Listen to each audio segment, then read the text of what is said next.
Okay, good day guys.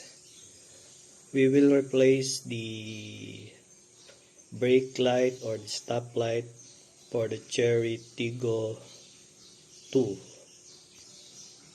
According to the manual, the rear lights are located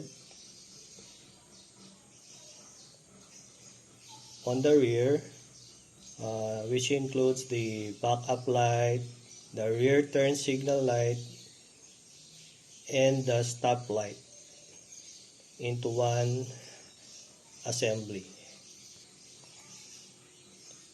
So we can see on page 317 all the rear bulb locations are here. According to the manual, other lights cannot be replaced by yourself. Please go to a Chery authorized service station for replacement. But sir, madam, this is not the case. We can easily replace the other lights such as the rear bulbs. Okay, this is the Chery Tiggo 2 rear bulb replacement for the brake lights. Okay, we now then open the door.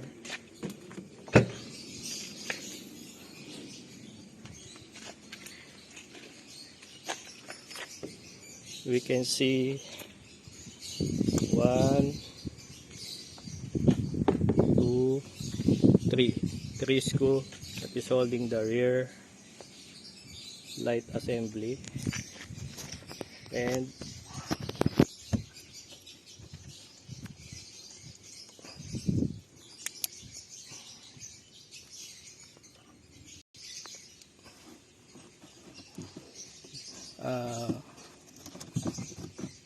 we move this, then we can see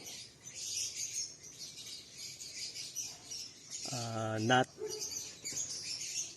that is holding the rear light assembly. We will remove that with number 8 socket wrench or an open wrench. Now we already removed the nut, so it is easy to remove the light assembly. Let us remove the 3 screws. 1, 2, and 3. We already removed the 3 screws for the rear light assembly. We can now pull the rear light assembly.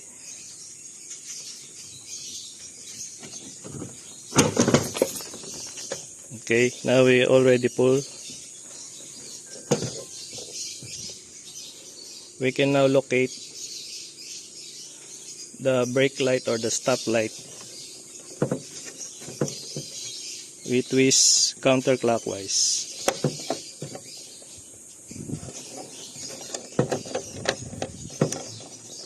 And then we can now replace the defective bulb,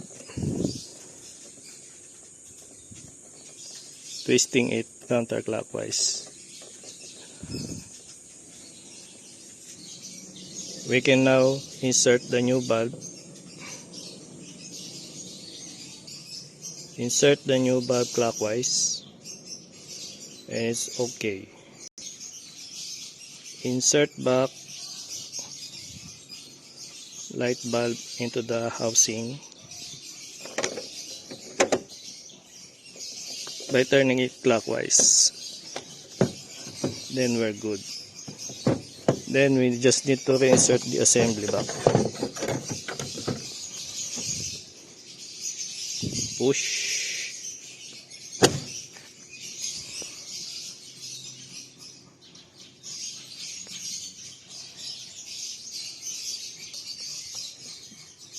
Make sure to return the single nut number 8.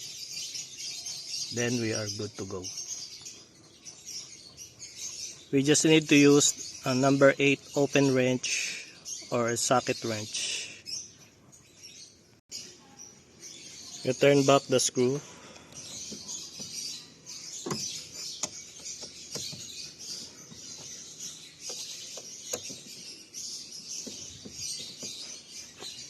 And we are ready to go. Do the same thing on the other side. Just repeat the procedure. That's it, guys. The defective bulb for the brakes or the stop lights had been replaced. It's very easy. You don't need shop to do it for you. You can do it by yourself. Thank you. Make sure to test it with your companion if the braking lights are working or not. Thanks again.